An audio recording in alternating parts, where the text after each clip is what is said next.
వీటి అన్నిటిని బట్టి యోచించిన కొనిన ఎడల యెహోవా హస్తము వీటిని కలగజేసినని తెలుసుకుని లేనివాడెవడు? యోబు 12వ అధ్యాయం 9వ వచనం.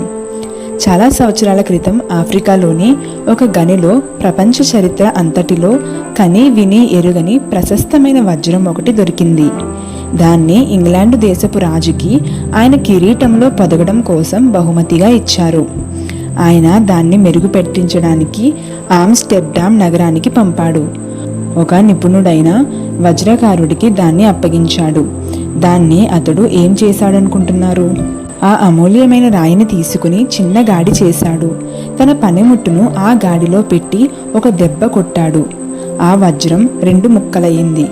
ఎంత నిర్లక్ష్యం, ఎంత వ్యర్థమైపోయింది! అంత అజాగ్రత్త ఏమిటి అనుకుంటున్నారా? పొరపాటు. కొన్ని వారాల పాటు ఆ దెబ్బని ఎక్కడ ఎలా వేయాలి అని అతి జాగ్రత్తగా ఆలోచనలు జరిగాయి.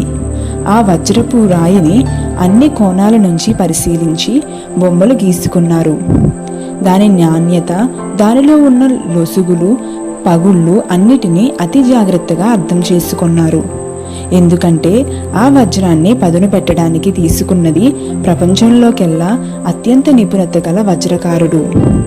దాన్నలా మధ్యలోకి పగలగొట్టడం పొరపాటు అనుకోకండి. అది ఆ నిపుణుడి నేర్పికి పరాకాష్ట. ఆ వజ్రాన్ని, దానికి ఉండగలిగినంత మెరుపు, సౌందర్యము, కళ తీసుకురావాలంటే ఆ దెబ్బ పడాలి. మొత్తంగా ఉన్నదాన్ని 2 ముక్కలు చేసి చెడగొట్టినట్టు పైకి కనిపించిన దానికి అత్యంత సౌష్ఠవాన్ని చేకూర్చడానికి అది జరగాల్సిందే. ఎందుకంటే ఈ 2 ముక్కల నుంచి అపూర్వమైన వజ్రాలు తయారైనాయి.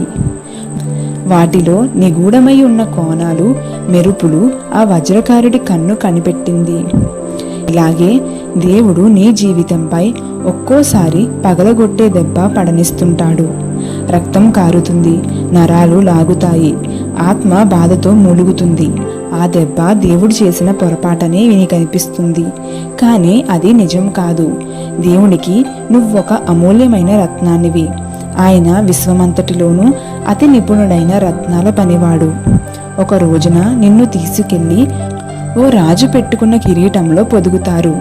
అయితే ఇప్పుడు మాత్రం నువ్వు దేవుని చేతిలో ఉన్నావు. నీతో ఏమి చెయ్యాలో ఆయనకి తెలుసు.